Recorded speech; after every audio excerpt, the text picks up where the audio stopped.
Welcome everyone to the February. Can you believe it's February already? Oof. Winter's flying. Not fast enough. 6 more weeks. Does anyone from the floor want to address the board today? Yell at us or anything? Okay. It's all a little quick. An old friend of mine once said, if you always want winter to fly by fast, take out a 6-month, $100,000 note in the fall. Yep. That would do it. We received the minutes from our December meeting, as we did not have a January meeting. Is there any additions and corrections for that? Yes, sir. I'd entertain a motion to approve the minutes. I'll make a motion to accept as presented. Second? All in favor, aye? Aye. Opposed? I'll abstain since I wasn't appointed Okay. at that time. Unless you Carrie? need me for a quorum. Actually, we do. Unless you need me, That's what I then I'll vote aye. Yeah. If you need me for the quorum. Thanks, Paul. Treasurer's report. Okay, well, we have 2 in the packet, so I'll kind of breeze through December because they change again in January. So really,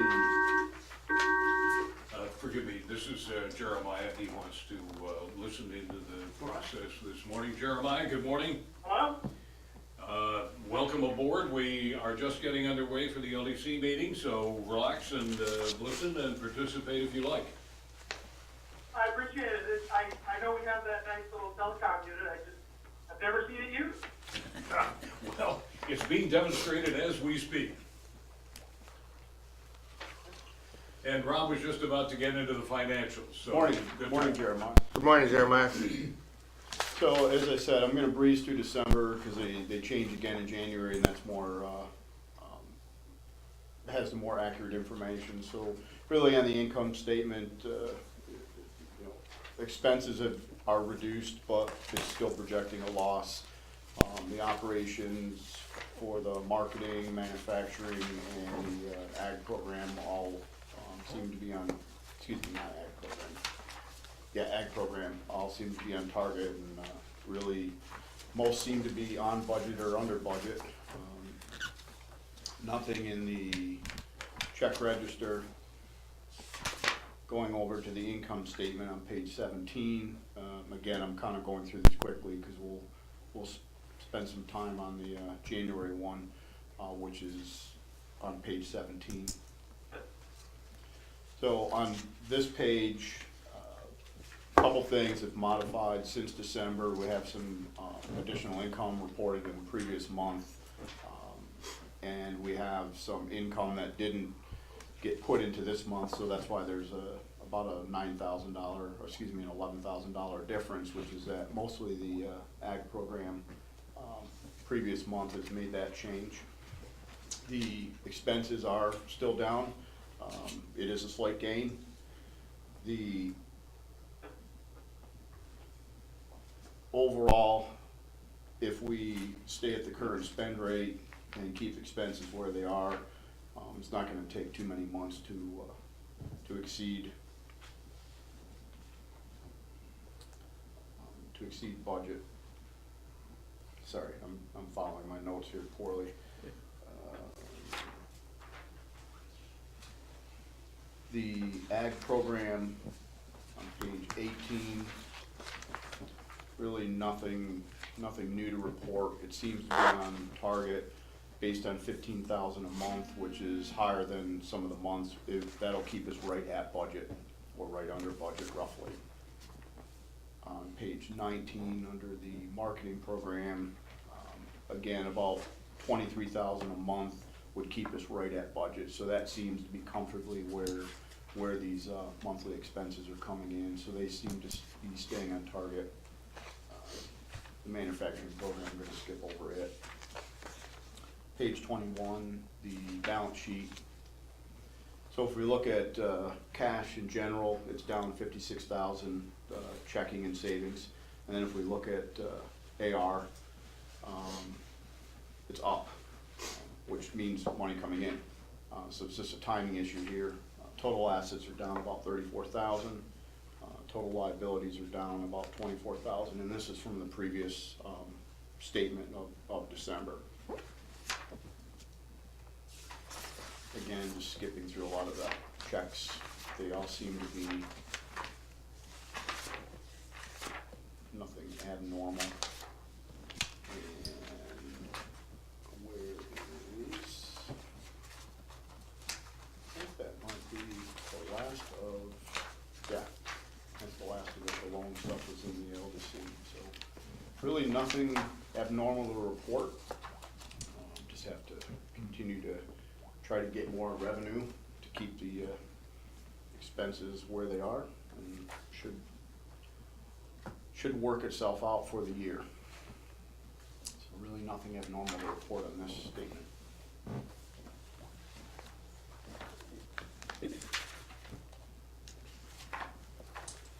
Questions?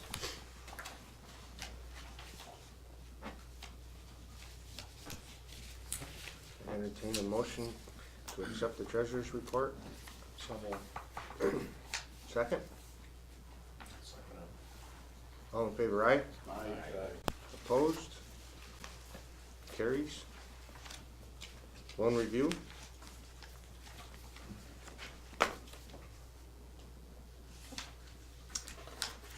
Seems that we met with Jay Kensineer. He has a request in for a $100,000 loan, which actually will end up being a $55,000 loan because he has a Empire State Development grant coming in that will pay the actual loan down.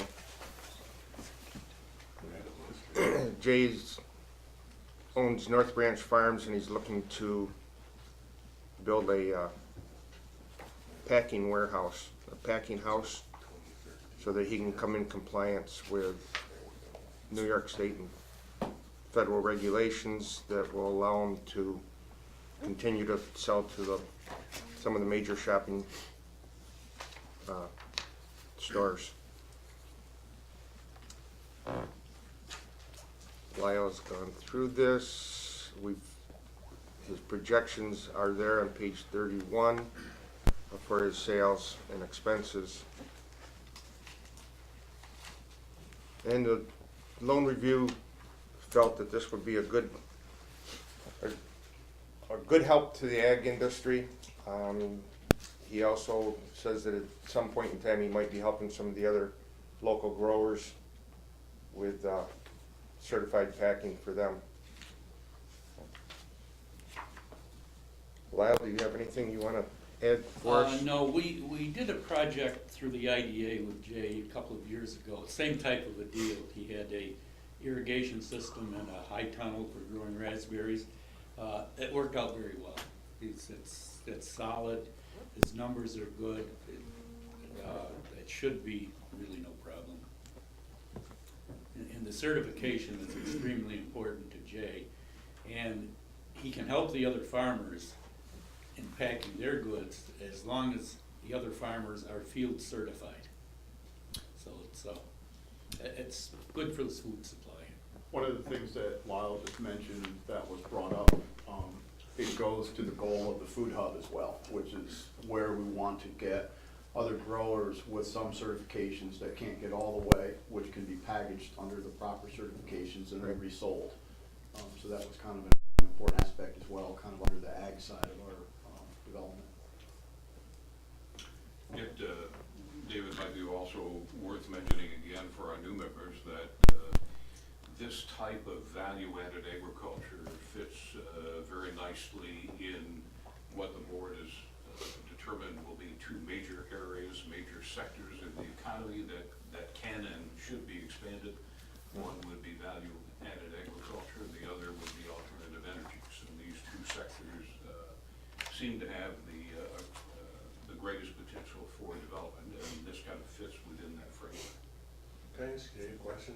Sure. When I read the package, Jay, it talked about that something has to be done so he can sell it in like a price chopper, local grocery stores. Is that what Rob was talking about? Right, yeah, He's, in order for Jay to continue to provide his produce into some of the supermarkets, they're requiring what they call a GAP certification, which is Good Agricultural Practices certification.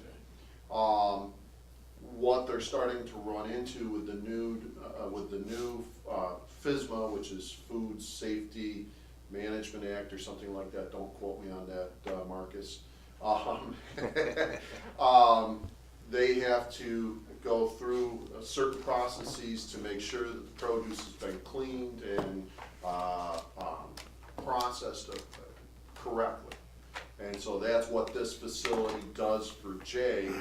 And if he has other farms that become GAP certified, they can potentially put their produce through his facility so they can also take advantage of supermarket opportunities. He would become the largest vegetable grower north of the Thruway, right? Is that one of the? I wouldn't say north of the Oh, freeway. that's right, over Yeah. near Plattsburgh or something, but in the north country? Definitely in Jefferson Okay. County and potentially in St. Lawrence and Lewis Okay. County as well. I know if we get too far towards Lake Champlain, there is a Yeah, couple big growers which is- over there. I don't remember him quite- saying that. Yeah, don't quite compare to them yet, so. I already buy his stuff in Sackers Harbor anyway. Excellent, excellent, that's what we like. What it One does is it helps the small farmers and the smaller people compete in the larger markets. They get to Yes. sell their produce at a higher, kind of organic value, if you will. I know organic's not the right word, but certification value. Well, and in some places, just to get in the door, they've got to have it. Yeah, Mhm. yeah. Another thing he mentioned as part of this program, he was gonna put in, he was gonna be recycling his irrigation water, and that was part of his project. And he threw some things in here that it was also an important aspect both to the farm and I think also just to the environment itself, that he's not taking water from, I forget, Ellisburg, was he getting his fresh water from? I forget where he said he was getting his fresh water from, but from Village Water, it wasn't Henderson, because we don't have it. It is Ellisburg, Yeah. and what he'll be doing is, he will be using the municipal water for the cleaning because it's Yeah.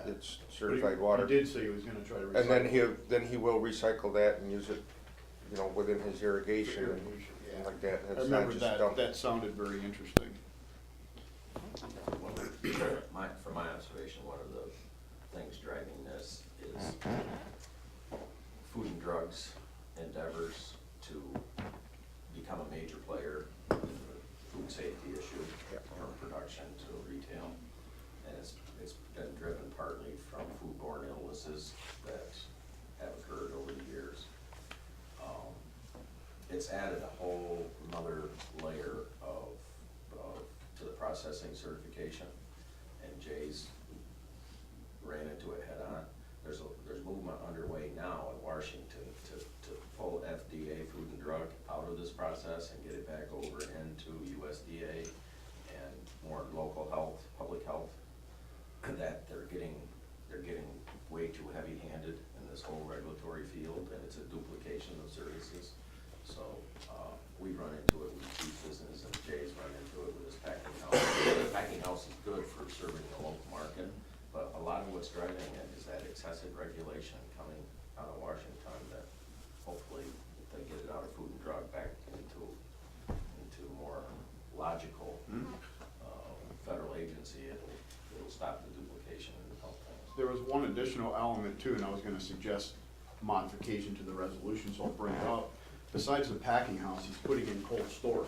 And part of that is Morning, to, Jeff. store apples, to sell them in through to the winter, and store other, produce that could survive for some duration to kind of level his, sales into the, non-growing months. So I was gonna suggest, when we get to the resolution, that we should say, 1,500 square foot combined packing and cold storage, because I think that was an important part of his project. Okay. And Dave, I know I asked you, I think it came up in the loan review meeting, or I forget who I asked, maybe it was Lyle. The Empire State Development Grant, the 45,000, basically the balloon payment we'll get, you said it's about a year, we'd get that in about a year. Yeah, probably, depending upon the project itself. Jay's indicated that this is going to go in 3 to 4 months. Okay. If that's the case, within 6 months, he should have the grant and pay down the 100,000. Okay. Cause he has to spend the money before he gets. No, I get that, and, again, within the resolution, I don't know if it's important, I was going to suggest, expect that we say that $45,000 repayment is expected within approximately 12 months. I mean, it's not a promise, That's- but that's- it's just so that when somebody reads this, the balloon payment is gonna come quite quickly. That's why we're seeking interest only, and once he gets the project underway, then it's a normal 7-year loan or whatever it was. Yeah, we recommended 7 years, that's, I think 7 years at 3%. that's a perfect duration, just to make the modification if nobody disagrees, that the balloon payment, the grant, basically would be repaid in about 12 months. If that's a true statement. or not to exceed 12 months. Yeah, you should have something in the note anyway, but not to exceed. Okay, Yeah. So you can have it drop dead date when it's gonna start. yeah, I think the other side, I mean, I know Jay, you said Jay has been kind of, he actually overpaid you on your last loan. Well, he kept sending interest payments in when. So I don't think he's a risk of not paying, but I agree with Joe from the other side to protect the agency that, you know, we want it back within 12 months. We have to start paying principal and interest. That's a good point. One other observation I'd make is a lot of times when we see loans like this, you know, we're kind of the agency of last resort. And the banks wouldn't take this kind of a project without our participation. This is a standalone project this is the exception. This one's rock solid. And, you know, the risk to us, from his history and from where he's going, it's rock solid. You're getting 45% of the loan back in about 12 Well, months. and we talk about leveraging. Period. Leveraging local dollars with outside dollars, it's the classic scenario. I wish they all could follow this pattern. Rock solid as far as I'm concerned. So you're gonna move those modifications to the. Well, when we get out of discussion, I was gonna suggest inserting those when we get to the actual resolution. Why don't we move right ahead? We have resolution number 0202-2017-01. It's a resolution for authorizing a loan to J. Casier, DBA North Branch Farms. And I'm gonna try to do this as Rob put it. Whereas North Branch Farms has requested by application to this corporation a loan in the amount of $100,000 to be used to construct and equip a 1,500 square foot packing and cold storage house in Belleville, New York. And whereas staff reviewed this request and recommended approval of a $100,000 loan with an interest only at 3%, pending receipt of the grant of $45,000, and we want to say I think what Joe said, not to exceed 12 months. Then the remaining $55,000 will be turned out at 3% for 7 years. The total project cost is $100,000. There are 26.5 part-time employees. During in-season, they will create an additional 2 full-time positions, expand the 6.5 full-time positions. Collateral will be first position lien on the assets of North Branch Farms. And I don't think that we need to check out the assets of that if we got first position. So whereas on January 24th, 2017, the Loan Review Committee of Jefferson County Local Development Corporation reviewed this request and recommended approval of the loan in terms to the full Board of Directors. Now therefore be it resolved by the Board of Directors of Jefferson County Local Development Corporation that it herein approve the request for $100,000 loan to North Branch Farms with all terms and conditions as set forth in this resolution, and be it further resolved that the Chairman, Vice Chairman, Secretary, or Chief Executive Officer authorized and directed to execute any and all documents necessary to carry out the purpose of this resolution. And I'd entertain a motion and a second. I'll move the resolution as amended. I'll second it. Any further discussion? On the resolution, all in favor, aye? Aye. Opposed? Resolution carries. Thank you. Marketing. Marshall, what do we have today? Good morning, everyone. Morning. wanted to touch on a couple of marketing things that we have going on. I guess I'll start with the website statistics. Things are pretty good. We're up 24% on sessions, 28% views. Our page views are up 0.62%. However, our pages per session are down 18%, and our average session duration is down 35%. And that was artificially high, I think, last month because we were over the session, which is very unusual.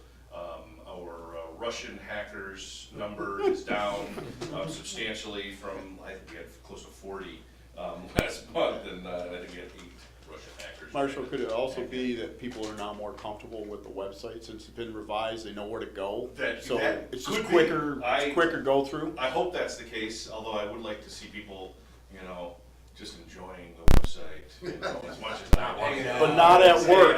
Yeah, exactly. I'll give everybody a break on cruising our website at work. One other thing I wanted to mention, excited to announce that the Bridge to US Biz website is up. This is basically, as you'll see, this is the landing page for Canadians that want to jump off into United States markets.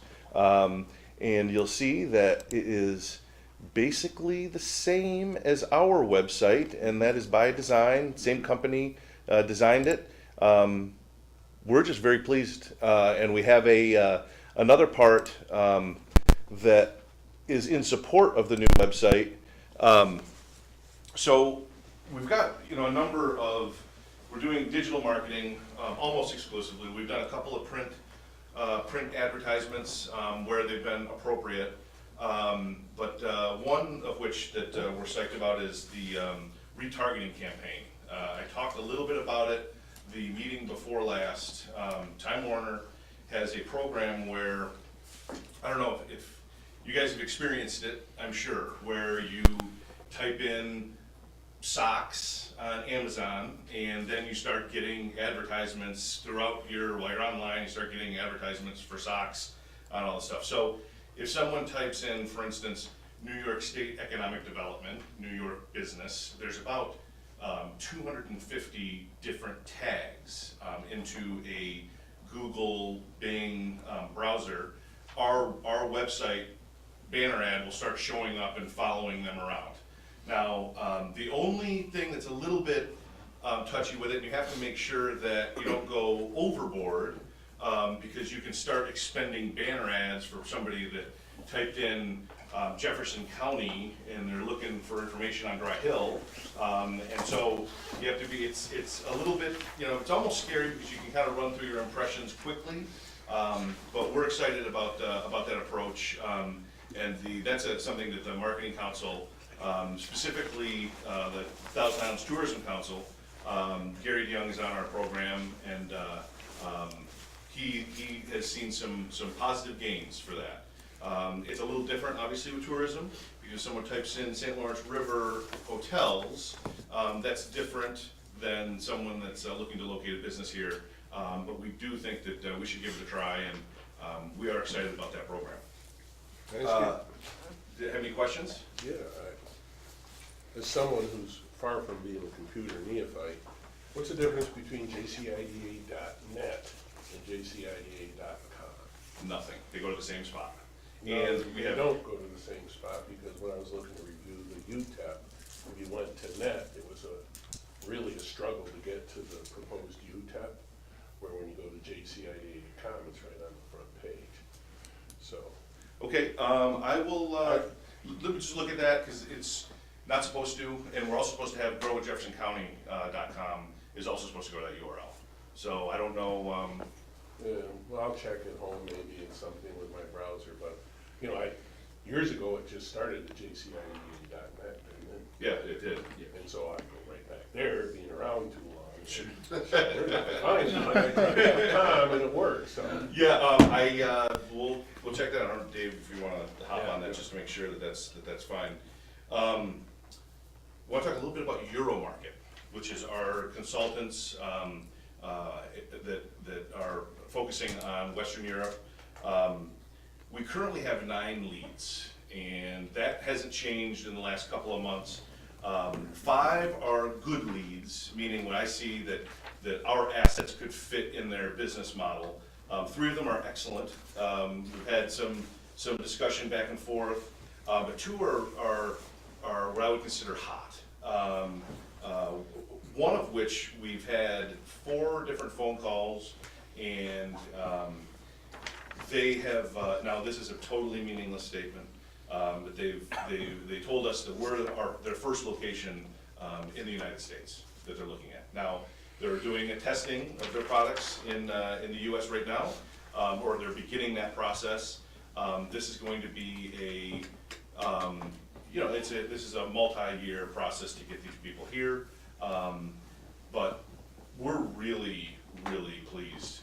It doesn't sound like a whole lot, but when you consider the amount of money that you can spend on site selecting consultants, we think we've got a bargain here. And I mean, we get one of these, and this money that we've outlaid for this program has been wildly successful. So we're gonna fight, click, and claw to get them here, and hopefully looking forward to adding their targeted business in the agricultural sector. Makes perfect sense.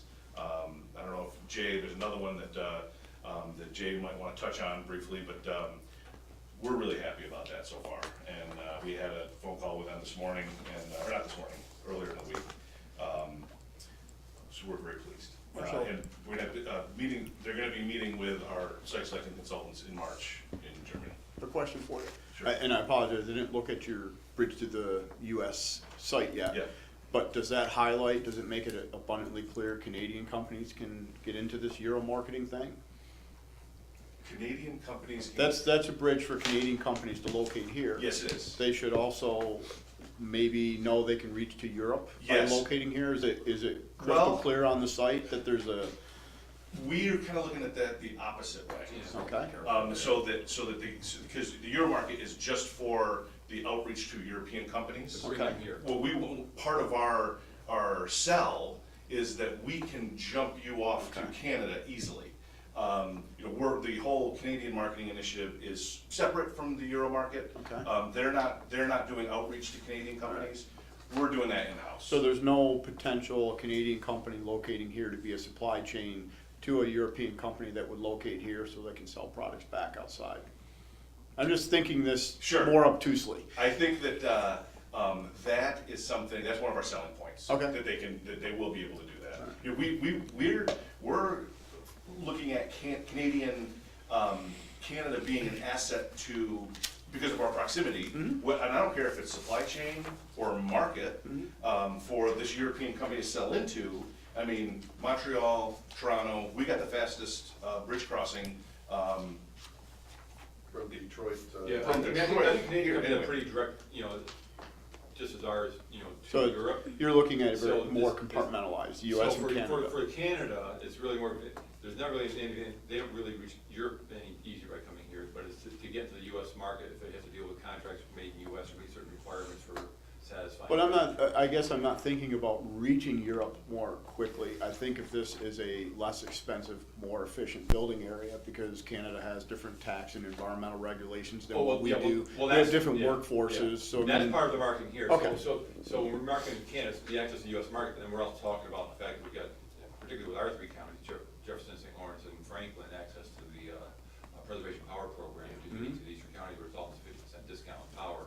And we talk about some of those other cost benefits. Okay, good. That is one of the hoped for outcomes of all of this. Plus we got a new rail line, Well, Right? We'll touch on that a little bit. chugging along. Chugging along here, absolutely.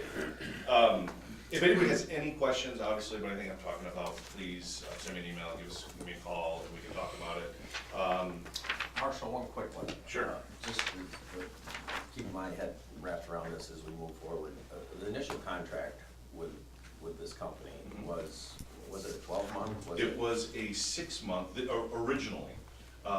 It was a 6-month contract, which we because of the dates of the major shows in Germany, that is a critical piece to how, see, the European trade shows are different than American trade shows.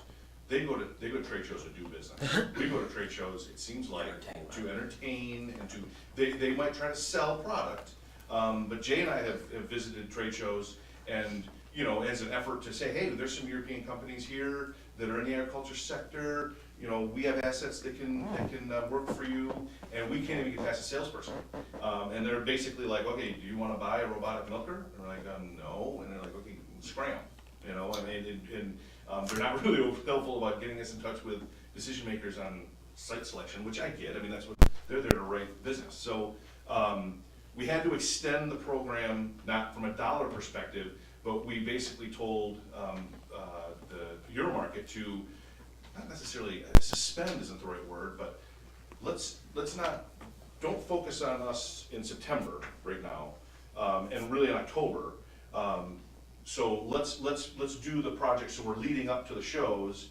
You do your outreach in November and December in preparations for March and April, when the major shows are. Yeah, and they agree with, I mean, they were very, actually, good partners for strategizing. I mean, you can tell they're interested, they want to help us get the best results for our, bang for our buck from them. So. Yeah, the result, them working with us could not possibly have been better. I mean, they could have, you know, been, say, okay, well, we're gonna do 6 months and we're gonna really push it, you know, but then by now it would be over, you know. As far as us looking forward budgeting from what we're seeing, it's like, we can't afford not to stop this potentially coming down the road. That's the point I'm getting to. I agree. We gotta find some dollars to help. And remember, we're leveraging money from National Grid to cover half of this, so we're really Leadership effort too. Yeah. And also, we look at this as a little bit of a regional program. I mean, if we bring in a big agribusiness, you better believe that the farmers from St. Lawrence and Lewis County are going to be benefiting from that as well. You know, in depending on how this goes, I mean, maybe we'll expand the program, you know, who knows? But we're right in the middle of it, and we're pleased so far.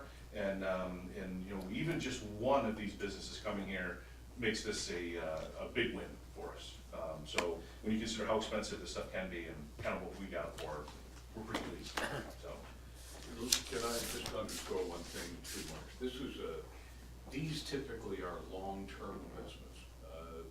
It would be a very rare occurrence if we got something within a couple of months of working with these. These take, we've got a particular one, a U.S. company we're working with now. We've been at this for a long time, and it's probably going to be 1 or 2 or perhaps even 3 years more before we see the results of these efforts. So we're trying to gauge this as we go through this process as to its impact, but so far so good. So far so good. You know, they say 3 years, you know, to cultivate a prospect, and then, you know, shovels in the ground 3 years later. So, you know, we'll see. I hope it's much faster than that, and expect for these two, if they're wins, they'd happen much sooner than that. So, and one other thing I wanted to touch on, we're having a great response from a trade workshop we have coming up next week, where Congressman Owens is going to be coming in and is going to come to Watertown and discuss cross-border trade issues and perspectives. We have a flyer right here for the program. There's going to be, by next Wednesday, there's going to be 30 businesses that are here, and we're excited about it. Great response. And do you have anything you want to add about that? And also we just set yesterday a workshop we're going to do in early March 7th. We did one of these about a year and a half ago with Fort Drummond. They have a department division out there called the Transition Assistance Program, which basically was a few hundred soldiers transitioning out of the Army each month, part of regular turnover and retirements. And the skills there range everywhere from, you know, basic tech to, I mean, you've got guys leaving the Army that have MBAs and engineering degrees. And for our companies trying to, you know, find that wide range of skills they need, they know it's being a challenge. We're trying to help reinforce that connection, remind them of that. So we're promoting the opportunity for career fairs out there, hiring events, but we're bringing folks from Fort Drummond, from the USO, where they have a program too, along with the workplace Cheryl Main Force office. We'll be doing a workshop on how do you tap into that military market, you know, in Fort Drum tells us that about a third of those soldiers, roughly look to stay in the area. About another third or so are gonna be headed to where the jobs are, and then, a good majority is heading back home as well. But if we can make that connection, we want to help keep them here, but also, help a lot of our employers, meet that challenge of finding the folks they need.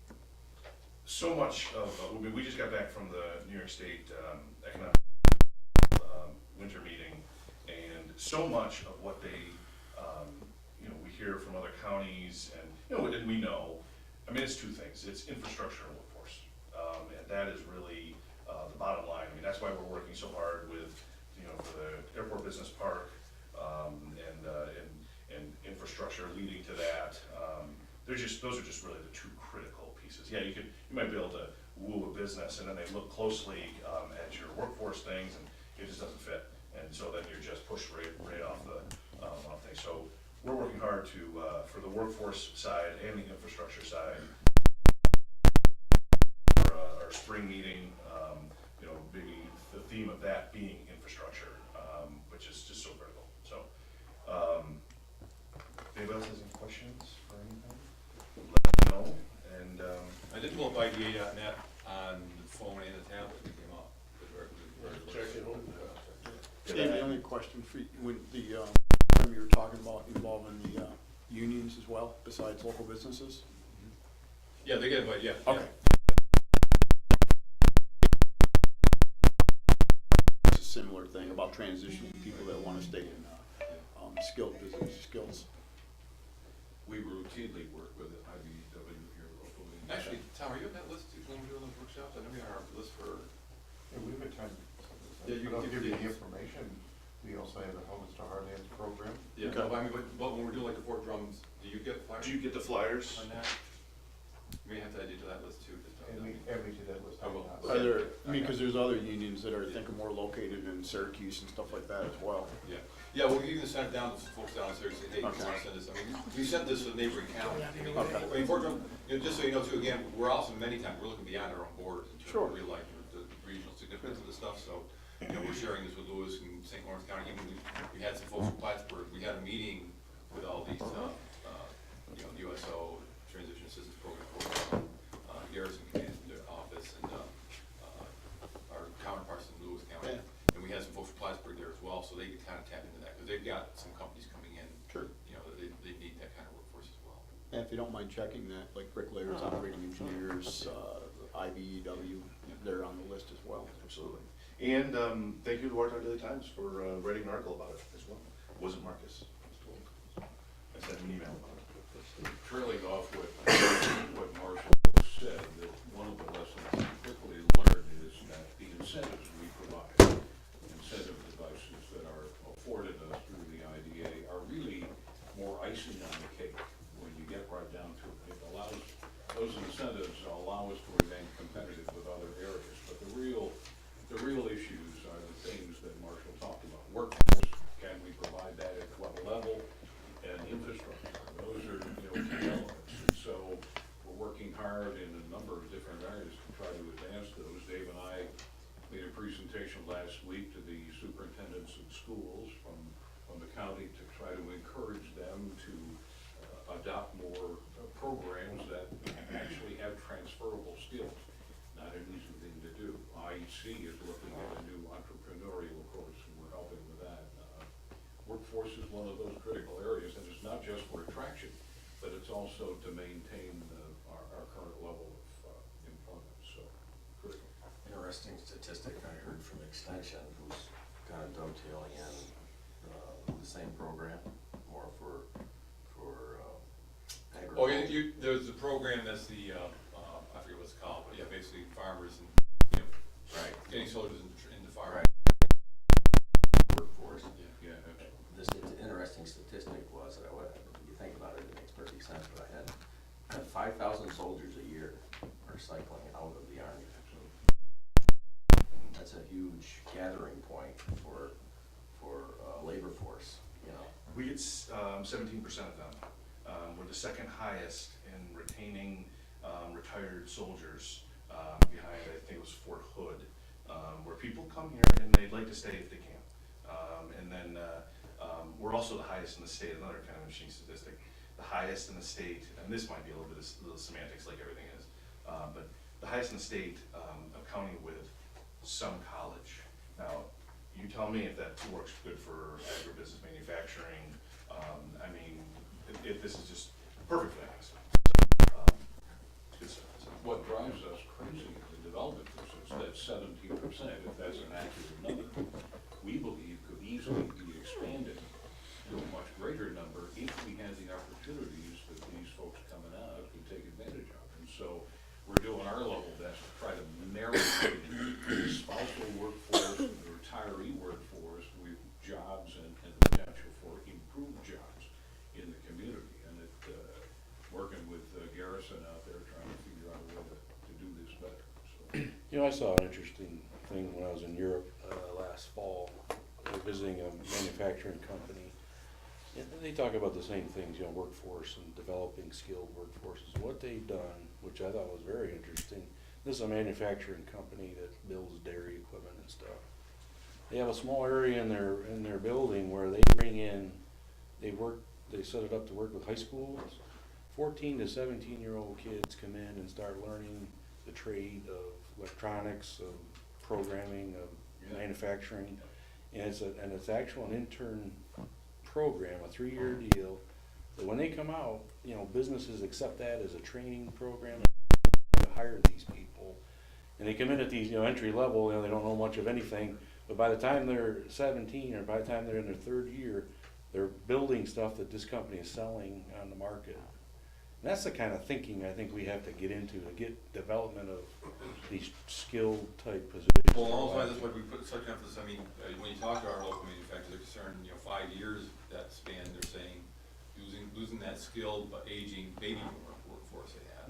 Well, 5 years from now, today's 8th graders entering the workforce, and that's why a lot of our emphasis right now, whether it's through our manufacturing video we did, or DPS for Success, or some of the stuff that we're kind of partnering with on BOCES and schools on, is promote, trying to hit that, you know, 8th, 9th, 10th grade, because 8th grade is when you think about, okay, what am I gonna look at in college, I mean, in high school. 9th and 10th, you have to get them to think, if I'm not going to college, what's my option? Well, they need to sign up into their 10th year if they want to go into BOCES or trade programs for their junior and senior years, so, again, trying to What was push behind that. it, when you really look at the education system from 14 to 17, everything being drilled, not so much recently, but up until the last year or two, maybe 3 years, everything being drilled into that age group is Regents diploma. The whole school system is set up for everybody that can get through this, you gotta get through the diploma, and it closes the doors on any other opportunities by the time you're 18 to have experienced anything else. One thing that makes us feel like we're starting to have some impact on that too, and the other things, you know, we do the manufacturing day each year, where we arrange, we work with manufacturers, and last year we had, I don't know, 300 to 400 school, you know, 9th, 8th, 9th, 10th graders visiting local manufacturers in the area, from about 17 different school districts and counties. But when we were meeting with the board superintendent, part of the meeting was to just kind of let them know what we're doing, just so that when, because we've been dealing a lot with the counselors, you know, the school counselors themselves who are advising kids, really, oh, I never thought about directing kids toward the trades or manufacturing, because they had this preconceived notion that it's a dying industry. We made a point, it's not dying, but it is evolving, it's different. But to get support from the school superintendents, you know, for any of these efforts, well, you know, a couple of them pointed out, seeing that trend, they're seeing trends in terms of more kids participating in BOCES and the trades program, which shows, I think, this is starting to get out. One of the things too, John, that's going to support the notion that you just provided is that if the president, the current president's new initiative bringing manufacturing back here to the states, we're going to have the labor pool in order to support that increasing level of manufacturing. Jay will tell you that one of the things that we are trying to accomplish with our meat processing plant that we've been talking about, an area devoted within the plant where JCC and its students and perhaps some high school folks can come in and begin to learn this trade, because we don't have the kind of level of workforce we're going to need to support this long term. And this is all part of the Startup New York program, where the incentives provided by the state make that a attractive device for a current manufacturer. So we agree, and trying to do our best to try to encourage that. Might not be everyone, but it seems like everyone now, there is always a classroom component, in there. That is something that hasn't been there and that needs to be looking forward. I thought it was just an interesting outside of the box thinking and how they can develop their workforce, you know, and this was a German company, having a German company. Germany is a pretty good, strong. They have a three-track system, Fachschule, Hauptschule, or Gymnasium, where you get routed. One of the more significant criticisms that comes out of German society, though, is those kids have less choice than it looks like. Teachers start tagging them fairly early, and you have a conference with your teachers where you're told, your kid we're going to aim him or her in this direction. So either they're going to basically an internship program, or we're going to aim them at kind of a middle ground where we're going to teach them white-collar skills, or they're going to university where they'll have a very different career track. So the Germans wrestle with that, and I've known any number of angry German parents who are ready to duke it out with the entire national school system over their assessment of what their children should do. So there's... Well, from a local level,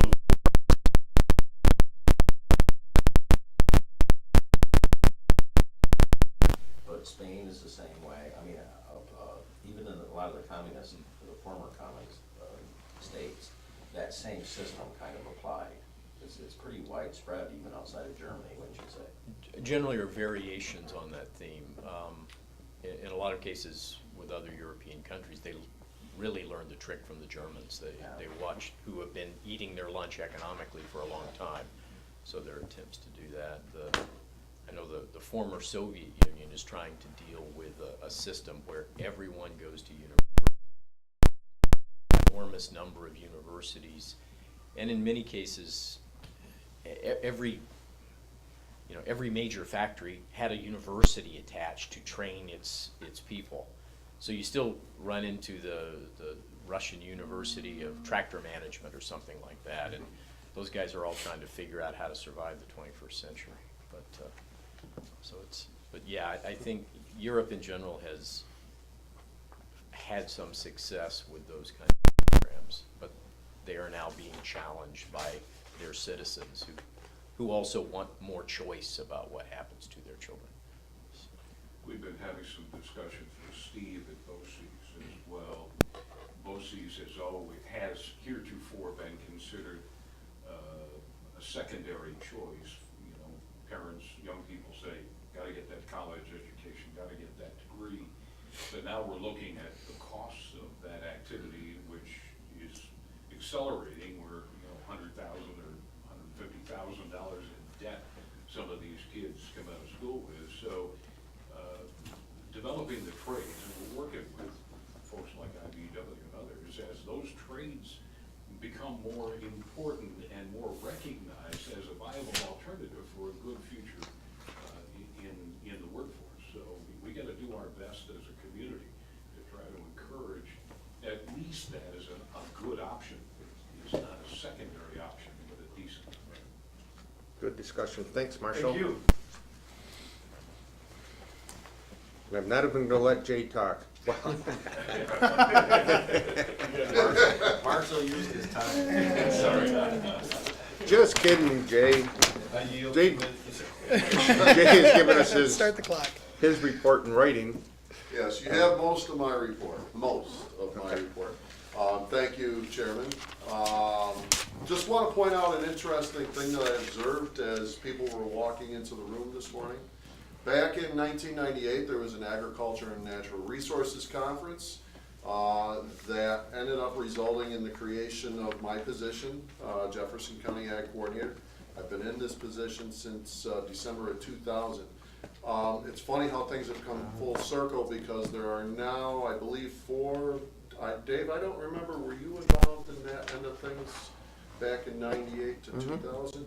We now have 5 people sitting around this table right now that had an important role in the creation of this position. So I found it interesting as people were coming in the room to see how things have come full circle. And we now have 5 of the people that created the position back in charge of overseeing the position. So thank you very much, gentlemen, for your work back then. You'll see my notes on the Agricultural Canadian Marketing Program. This was something that you, as the Board of Directors last year, instructed us to implement, and we did so. I think it was pretty successful. We didn't bring in a Canadian company yet as a result, but we certainly get that word out there, as you'll see when you look at the website statistics on the back page. But it certainly had an impact locally as well, which was another thing that you wanted, was to promote that agricultural website. So we want to do the program again this year, scale it back. We're not going to worry about the billboards, although Mr. Sameo has been very generous. Our contract with Mr. Sameo ran out in November, and the billboards are still up. And he plans to keep them up for a while, I guess. And we're not paying for that, so appreciate his generosity. The other thing I should point out is Stevens Media Group has been very generous to us. Obviously, there's a quid pro quo there in that I provide the Homegrown Show on 790, which is one of their stations. But if you listen to Froggy 97, Z93, or 790, you are almost guaranteed, if you listen for an hour or 2 hours, you're going to hear one of our advertisements. They're playing them that much for us, and that's all free, other than my time. So that campaign will kick off here in February.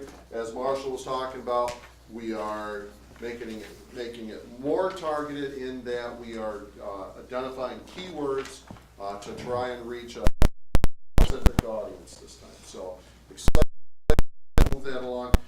One important note is that Community Bank, their agricultural lending program, which here in the North Country is overseen by Aaron Kimmick, they are coming on board and contributing $1,000 towards that effort.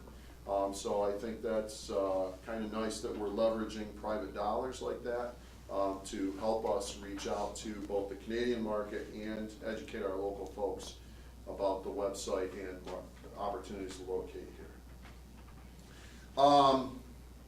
Maple syrup, there was some question from the Lewis County Maple Syrup Producers Association. You can read about that, but I just wanted to highlight, ever since Maple Weekend began, which I'm starting to feel kind of old to be able to say that I was there at the day it began, since that day, we have done a tremendous amount of in-kind marketing. We do that for a lot of things in agriculture, not only here in Jefferson County, but across New York State through our social networks that we've established. Jefferson County has, to some degree, been a huge leader in social media marketing for agriculture in New York State.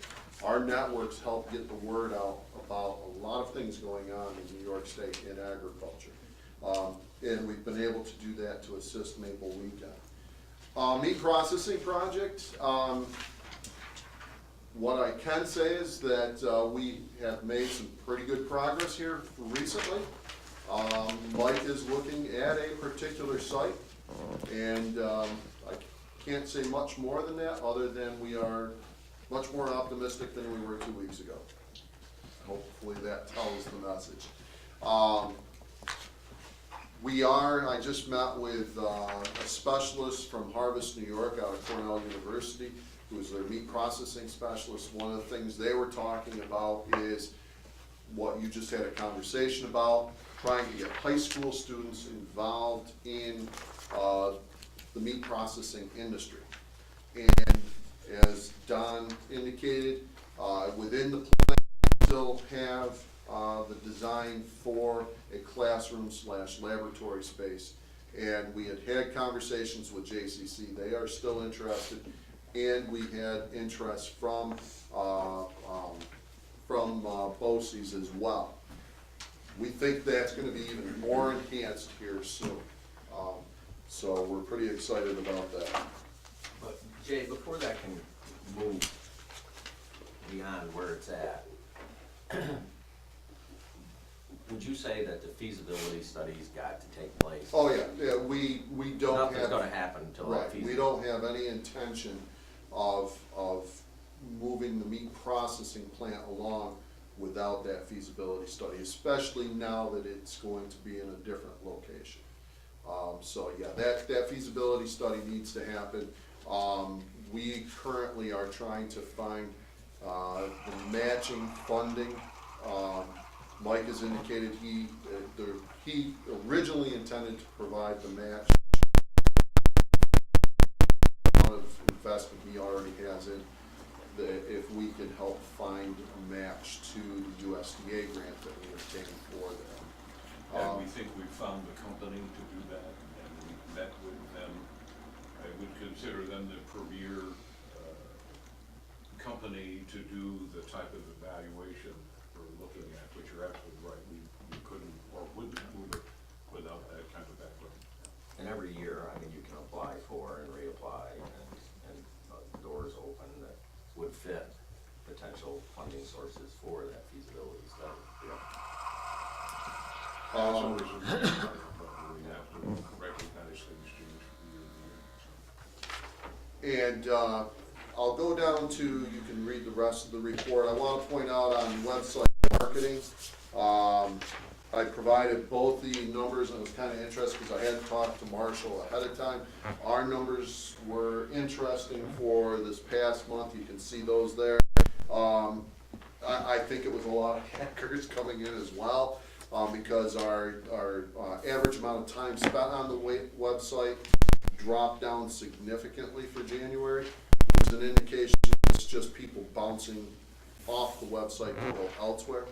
But I more specifically wanted to point out the year-end numbers, April 1st, which I use that because that's when we launched the new website, to December 31st. Those numbers, I think, for an agricultural website of our nature, are fantastic. Over 6,000 users on the site, or excuse me, over 4,000 users, sessions.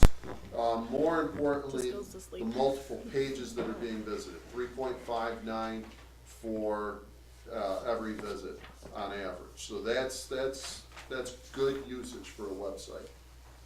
Well, I have a question for you and also for Marsh. Have we looked at the translations on our website?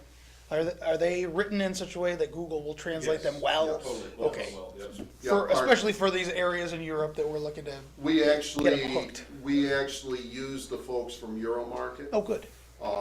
They have visited both sites and checked on the translations for us. There's also a person that I have locally who's from Germany, and she has visited the site. So yes, we've checked those translations. And then just that, if you look down at the bottom, 53% of our users over that time period were from the United States. 26% were from Russia. And then you can see the rest of the numbers. One of the companies that's a dairy lead for us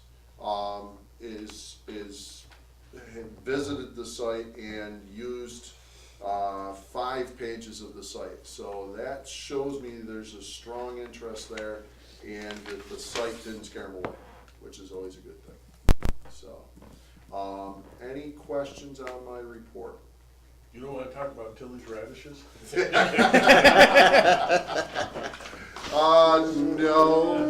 No. Seems I drive past them every day. I don't think it's really all that bad. No. I mean, it's just, again, it's just like the whole manure storage issue though. We let that story get out in front of us. This time, USDA reached out and said, can you help us get out in front of this? And so that's what we've done. It's actually a very good environmental practice. It just smells when they're starting to rot in the ground. And Marcus informed me this morning that he is going to work on a story in the Times for us on that, right, Marcus? Working on it. Very good, thank you, sir, thank you.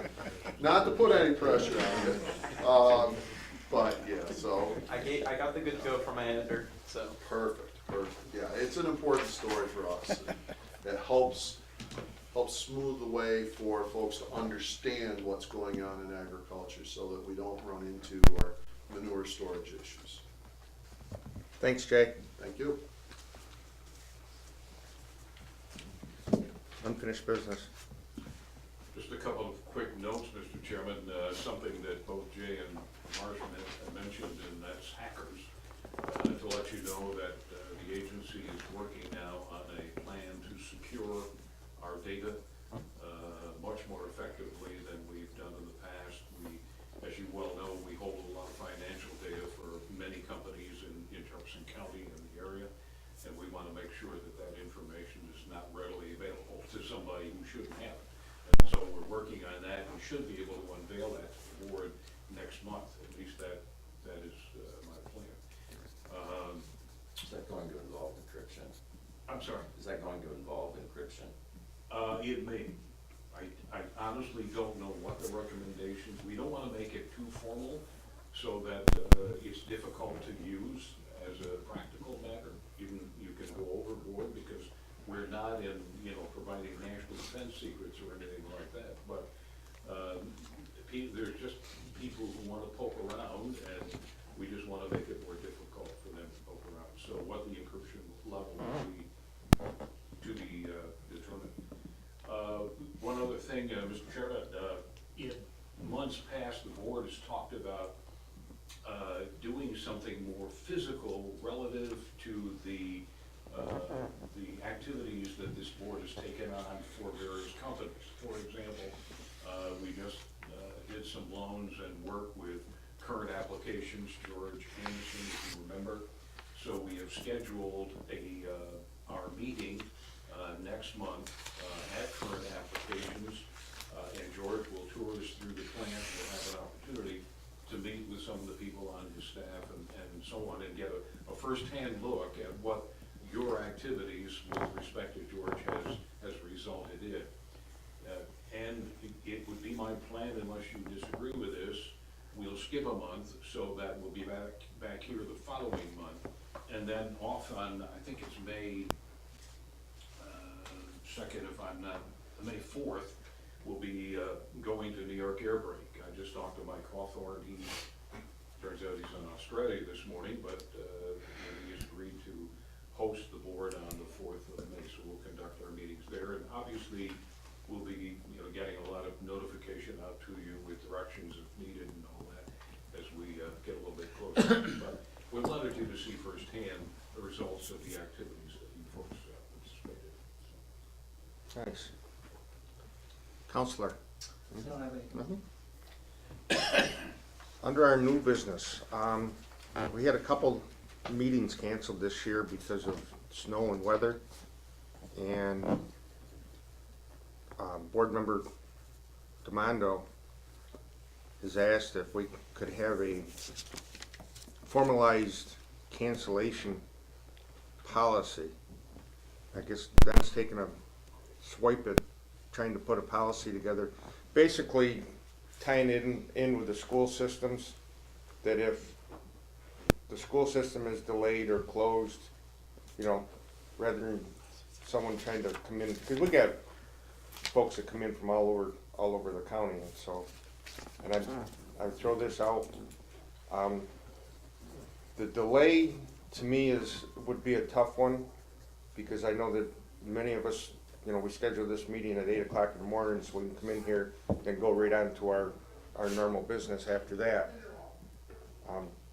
So I'm just gonna open it up to the members and see what you think. My only simplification to this matter is the meetings here, just stick with the City of Watertown School cancellation. The meeting would be canceled, and board members could be excused if their school district is delayed or canceled, because I have no idea what school districts everybody is in. Otherwise, we're gonna have to have a matrix to figure out what's going on. You're gonna have a quorum, so let's assume Watertown's open and South Jeff. I mean, that's kind of how closes local every other businesses day. do it. Yeah. I mean, You're it telling me, does Paul. it does make it difficult for Telling me. quorums, because if some people aren't going to come in, because like, we do get weather north of here, and it might be perfectly fine in the City of Watertown, or south of here, and it might be perfectly fine north, and so it is complicated, but to overly simplify this, the meeting would be canceled only if the city of Watertown, schools are closed. And then board members could be excused if Yeah. if they're have a delay and or closure in their particular area, which forces Peggy to keep the matrix of where everybody lives. Plus, we got 3 boards. know, I would For hate to this see- meeting, they can always call in, too. Yeah, that's true. Why can't, rather than to try and have an official policy, why can't we just operate under, give ourselves a lead time, 45 minutes prior to the meeting? Simple text or email. You know, before I leave the house, I always check my emails to make sure in inclement weather that something hadn't been sent. To say, like, if there's no emails after 7 o'clock, what could be appear to be a questionable date, then you know the meeting's on. If the meeting's been canceled, you know there's an email that goes, somebody had to come in early or whatever, punch it out, or send a simple email check beyond 7 o'clock. So I I have agree. a question, the only meeting we can't call in is the IDA? Yes. So I guess I didn't understand that distinction. I thought the 2 other You boards. can, but your participation doesn't count as being here for the idea. For the, Yeah, the others you can and Okay. are welcome to participate and vote. yeah, okay, I personally did not understand that distinction. I thought these boards, I knew committees you could call in and do whatever you wanted to. Distinction is the IDA is considered a municipality. Perfect, okay. Restaurant and corporation. So IDA, you could call in and talk, but you can't take action. The only reason we're looking at this is frankly a matter of safety. We don't want people out there in Adams if they've got 20 feet of snow down there and, you know, you're trying to, that makes no sense. So we want something that triggers you guys to say, wait a minute, maybe we're gonna cancel. And if, you know, I certainly will accept phone calls at any time after 5 o'clock, because when we have a meeting, I'm up then to make sure that we're not getting into a situation like that. Well, at the county, we just set up, you can send an email that goes to people's texts too, or their email. I have that as well. I have an office closing list of text people. I hit one button and say the building's closed. I mean, the county closes maybe twice in 10 years, and everyone gets a text like that, so. But my concern is that if you go to just a closing, they'll be on a delay at Watertown, and at 7:45, they switch it to closed, and problems there, so. And the other thing is, how do you know whether you're gonna have a quorum? People may tough it out and come in and you're one short of a quorum because that, so. Do you know I don't that know on a how you good do day? this any perfect way. I guess the only way that, when we did, and Dan started calling people, I started calling people, I talked to Dan at 5:30 in the morning that one morning, I said, let's, you know, because it was that bad. I can tell you, over the years that I've been here, I don't remember 3, 4, maybe 5 times in 20 years that we've actually haven't gotten to the point where we needed it. Well, the first level is if it looks bad in your area and it's Stay home. unsafe, then stay home. Period. There's nothing we do that, you know, And then that call can't be redone. So, Yeah. but the second point is if there's some question about it, how best do we try to get the word out, and maybe the way to approach it, I don't know. The school systems, I know that now, because my stepdaughter's a school teacher, they get a text. They get a text before it hits the TV. 5:15. It goes right around, I get notified. everybody gets notified, so. The And I only think thing, a lot of it depends on what the weather is in Watertown. You know, for instance, the last time I drove in, I actually got to Jewelers. And I It was I better fine from check. Lafarge, when I you hit better the check. city, it's Well, the horrible. sun was shining.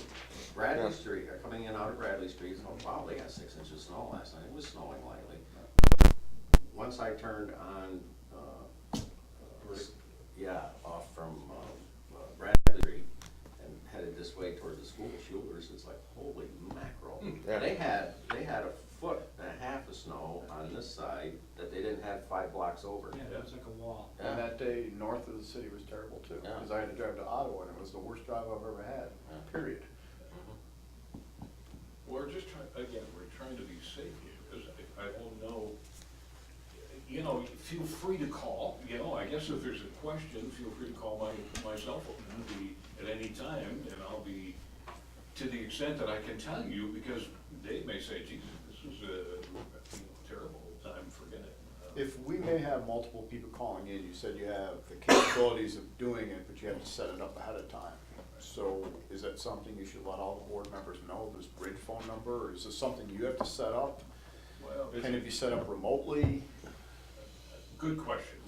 Maybe what I should do, if you think the answer is a technical answer, that is to say we can do text or we can do this or that, I'll talk with Steve Potter, see if he can suggest a method by which everyone can, best utilize the method, and then we'll get that word out, and then if it works for everybody, we'll Jay? use that.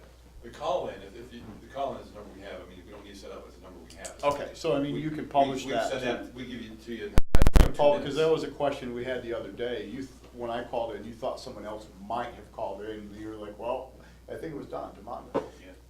Yeah. He couldn't call in from here. Yeah. Yeah, Right. so we really didn't have the capabilities of having a second person brought on. Well, we could use the bridge. We have a bridge. Yeah, you mentioned that. That's why I'm bringing it up again.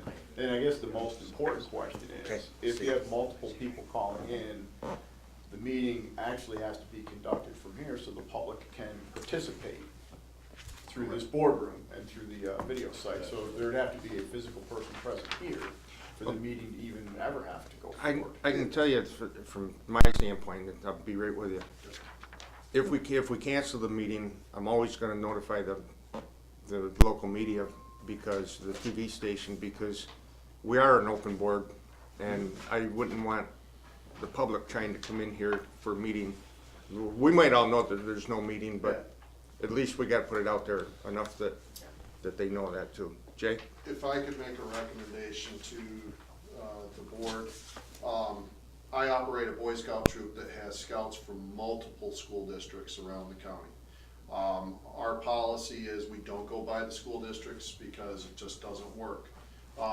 What we do is we have a policy whereby an hour prior to the meeting, myself and two other people from our council, our troop committee, will make the decision to stay on or close. If the decision's made to close, we have everybody's text number, which if everybody has a cell phone here, it's the simplest way to do this. I'll send out a text to everybody saying that the meeting's closed. We also put it on our Facebook page, which Marshall and I have the capability to do that from home. And then if Dave or somebody puts it out over the phones, it's a simple way of doing it. It's the people's responsibility to check their cell phone at that time. They know from me that they're gonna get a text an hour.